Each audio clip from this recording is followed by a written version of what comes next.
There's a moment coming, maybe it's already here, when technology and artificial intelligence will spin whole worlds of content around each of us, shimmering bubbles that fit so perfectly we no longer feel friction. Personalized feeds line up like an endless conveyor belt, and comfort masquerades as connection, yet something in me resists because I sense the cost. An individuation that becomes isolation, a quiet drift from the shared fire of consciousness. Have you ever felt more informed but somehow less alive with others? In mythic terms, we've built a new labyrinth, and if we're not careful, we'll forget the way back to each other. The promise is seductive. Let the machine learn you, soothe you, serve you. Let it remove frictions and arrange the world into a private heaven with no disagreements, no delays, no demands.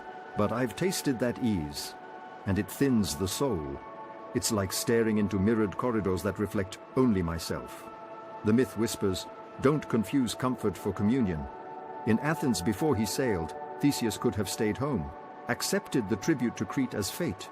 We too can accept algorithmic fate, but if we do, who will we be when the last door closes and no voice echoes back? I felt the refusal rise in me. A private palace of preferences, a throne of ergonomics. My calendar learned me, my apps preempted me, and little by little I stopped reaching. Individuation, without relation, becomes a self-policed prison. The lock is on the inside. Jung would say the shadow fattens when we avoid the other. What we won't face in conversation returns as fate. In the myth, the labyrinth devours the isolated. Have you ever caught yourself silencing a call before it rings, preferring the glow of a perfect feed to the mess of a real friend? I have. That's how the Minotaur eats. Krishnamurti said, relationship is the mirror in which we see ourselves as we are. I didn't want that mirror. I wanted the fantasy of being complete alone. Refusal often dresses up as high principle. I'm focusing, I'm optimizing, I'm protecting my energy. But my spirit knows the difference between retreat and disappearance. In the story, Athens sends its children, resigned to a machinery of sacrifice.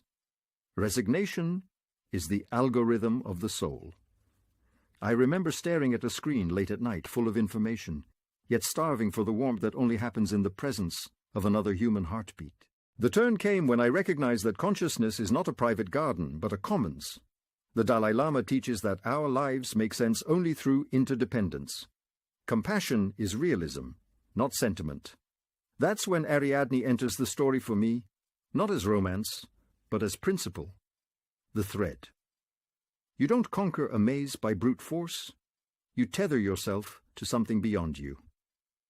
I chose to find and honor the threads, old friendships, shared practice, the awkward bravery of calling someone just to listen. Individuation needs a witness. Otherwise, it calcifies into a shrine to the self. Crossing the threshold wasn't a grand hero moment. It was a small decision repeated, I will not walk this alone. I entered the complexity of new tools, yes, but with the thread wrapped around my wrist. Deliberate rituals of connection, weekly circles, meals without phones, messages that ask real questions. Even within digital spaces, I can choose to build a table, not a throne. Jung called individuation a journey toward the self that paradoxically includes others. The self is not the ego inflated, but the psyche integrated. My crossing meant letting others help map the maze in me. The trials were mundane and holy.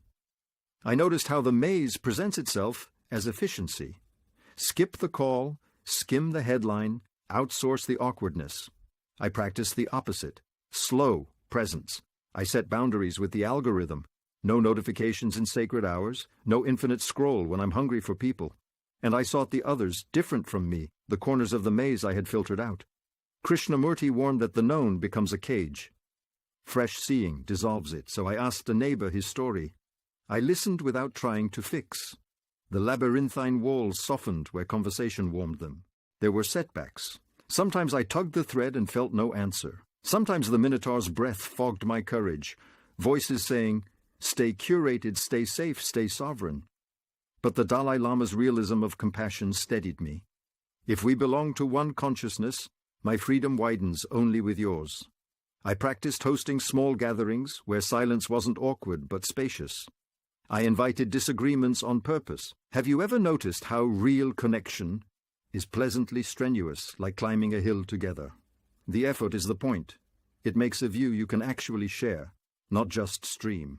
At the heart of the maze I met the shape that frightens me most, my own isolation crowned as sovereignty. The Minotaur wasn't just algorithms. It was the part of me that prefers control to community, certainty to curiosity. Jung would say this is the shadow.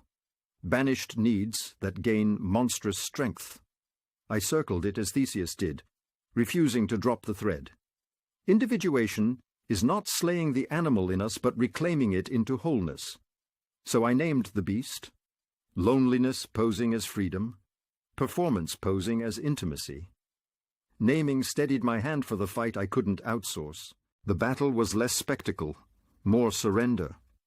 I had to admit I need people. I had to let friends see me unoptimized, unedited. That unmasking felt like dying, which is why myths call it the abyss. Krishnamurti observed that freedom is in seeing, not escaping. Once I saw the habit of avoidance, I couldn't pretend anymore, so I put down some armor. I told the truth about my loneliness. I asked for help. Have you ever felt the relief after that sentence lands and no one runs? In that moment, the Minotaur lost ground without a single dramatic strike. When the blow finally came, it wasn't rage, it was integration. I held the thread, looked the beast in the eyes, and moved through fear with steadiness. Not victory over the other, but victory over the illusion I am alone. Jung's individuation flowers when the opposites reconcile, agency and belonging, privacy and presence. The Minotaur fell, and with it, the fantasy that separation is safety. I tied a knot in the thread right there, a reminder. Connection is the weapon and the way home. Tell me in the comments, what is your thread, and where does it ask you to be braver? I returned not to the old life, but to a larger one. The Dalai Lama's interdependence became practical. I structure my tools to amplify human warmth. Long-form calls over quick texts, shared learning over isolated mastery. Krishnamurti's mirror remains. I look for teachers in every relationship, and I carry Jung's reminder that the self grows through encounter. Consciousness to me now is like a city lit by many windows. My light strengthens yours, yours returns mine.